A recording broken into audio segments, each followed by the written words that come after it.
Hello നമസ്കാരം. അങ്ങനെ കാത്തിരിപ്പിനൊടുവിൽ bazooka എന്ന ചിത്രത്തിൻ്റെ ഒഫീഷ്യൽ ടീസർ വരാൻ പോവുകയാണ്. അതിൻ്റെ ഏറ്റവും പ്രധാനപ്പെട്ട അപ്ഡേഷനാണ് ഇന്നൊരു വീഡിയോ ഭാഗത്ത്. വീഡിയോയിൽ മുൻപ് വീഡിയോ ലൈക്ക് ചെയ്യുക, ചാനൽ സബ്സ്ക്രൈബ് ചെയ്യാൻ വേണ്ടി ശ്രമിക്കുക. മമ്മൂട്ടി നായകനായിട്ട് വരാൻ പോകുന്ന ചിത്രമാണ് ബസൂക്ക. എല്ലാ സിനിമാ പ്രേമികളും ഒരേപോലെയാണ് ചിത്രത്തിൻ്റെ ഓരോ അപ്ഡേഷനും അറിയാൻ വേണ്ടി കാത്തിരുന്നത്. ചിത്രത്തിൻ്റെ ഫസ്റ്റ് ലുക്ക് പോസ്റ്ററിനും സെക്കൻഡ് ലുക്ക് പോസ്റ്ററിനും അത്യാവശ്യം മികച്ച അഭിപ്രായം തന്നെ സ്വന്തമാക്കാൻ വേണ്ടി സാധിച്ചിട്ടുണ്ടായിരുന്നു. അങ്ങനെ കാത്തിരിപ്പിനൊടുവിൽ ചിത്രം ഈ വർഷം തന്നെ തിയേറ്ററുകളിൽ എത്തുമെന്ന് കൺഫേം ആയിട്ടുണ്ട്.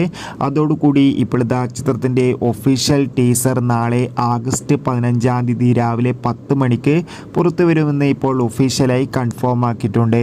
എന്തായാലും കാത്തിരിക്കാം ചിത്രത്തിൻ്റെ കൂടുതൽ അപ്ഡേറ്റിനായി. എത്ര പേരാണ് ബസൂക്ക എന്ന ചിത്രത്തിൻ്റെ ടീസറിനായി കാത്തിരിക്കുന്നത്? തീർച്ചയായും കമൻറ്റ് ബോക്സിൽ രേഖപ്പെടുത്തുക.